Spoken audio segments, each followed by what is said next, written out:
With me is Tommy Lane, owner and manager of the first politically correct comedy club. Welcome, Tommy. Thank you, Patrick, for having me, and thank you for that question. But I feel deeply marginalized by your assumptive microaggressions. Your comments were inappropriate. I feel victimized, and I think an apology is in order. You want to, can we take this over again? Let me just start with me as Tommy Lane. With me as Tommy Lane, talk to me. So no apology? No. Thank you for that question. Well, actually, I haven't asked the question yet. Okay, well then, just thank you. What's the difference between a regular comedy club and one that's politically correct? Again, thank you for that question. Regular comedy clubs exist to hurt, to ridicule, to be rude and mean. Basically, it's one big hate crime. A PC club is about healing, nurturing the humanity in all of us. And this is funny? Funny is not what it's about. It's about thoughtfulness, fairness, and being sensitive to the audience's feelings. I mean, that's much better than being funny. It's spiritually uplifting. Now, there have been comedy clubs with names like Yuck Yucks, Giggles, Chuckles. Yours is called? Mine is called That's right. A comedian would rather get one big than 1,000 belly laughs because you've made that person think. Now, what's wrong with laughing? Everything. I mean, studies show laughing can damage the kidneys, or as I say, you don't kid with the kidneys. Another study shows laughter is emotionally damaging. Say a comic makes fun of bad drivers. The audience laughs. Later that night, we hear on the news a family of 5 are killed in their minivan.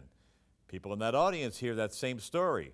Well, a feeling of tremendous guilt will consume that audience member and most likely cause permanent brain damage. Plus, it's no good for the kidneys. Now, where were these studies done? Exactly. To prove my point, take a look at this. Well, now, they look like a audience laughing, having a good time. Pat, that is an insane asylum. They're all dead now from SBS. SBS? Yes, shaken brain syndrome. How sad. A comic would make fun of Kim Kardashian's butt, you know, and there are thousands, if not millions, that suffer from septopygia. Septa what? Septopygia is excessive fat deposits in the buttocks, commonly called big booty syndrome. Pat, it's no laughing matter. These people get stuck in their toilet seats, their pants rip. Many are forced to become plumbers, or in the worst case scenarios, can only find work as human bike racks. We want to remind people that while they're having a good time, the world is suffering. We project images of human misery on a large screen while the acts perform. Well, now, can't that detract from the audience's enjoyment? Surprisingly, it does. You know, we've got to rethink that. Uh-huh. You know, every Monday is Polish night. Oh, right. Well, listen, I have a good one.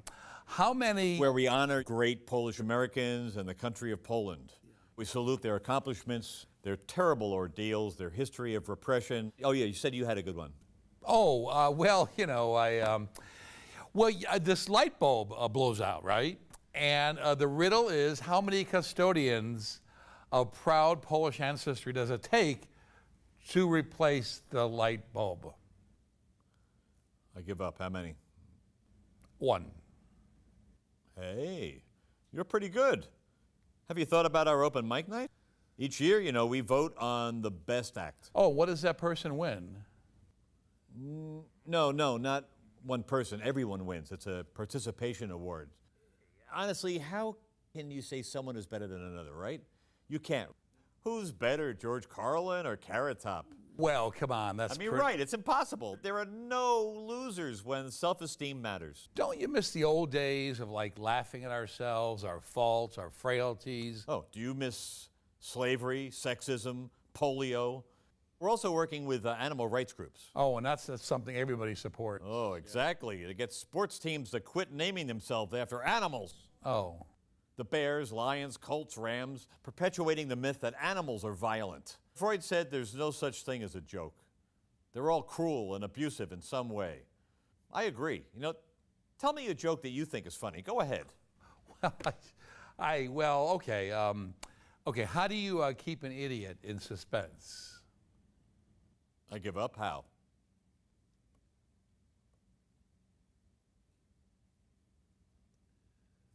Oh, I get it. So you're making fun of idiots, imbeciles, and the mentally challenged.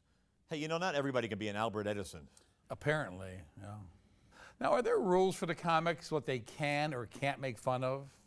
The only old school jokes we allow are mother-in-law jokes because they are truly horrible people, mother-in-laws. Right, sure. Now, let me ask you, does the MC still talk to the audience? Oh, sure, yeah. The MC will start the show by asking people where they're from. What if somebody says, oh, I'm from New Jersey? Well, then the MC would say, oh, New Jersey, the Garden State. Okay, yeah, I was just thinking of something else, you know. I mean, what I'm saying is that back in the evil days, MCs would say, oh, New Jersey, the Garden State, is that why it smells like manure? Or, you know, the New Jersey, the toll booth state, or New Jersey, you're not from New Jersey, are you? Yeah. Well, I guess your thought police are going to carry me away now and reprogram my brain.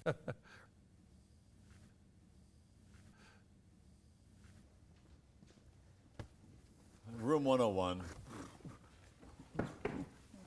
I was joking. Don't hurt him yet. Tommy, thank you. Come back anytime.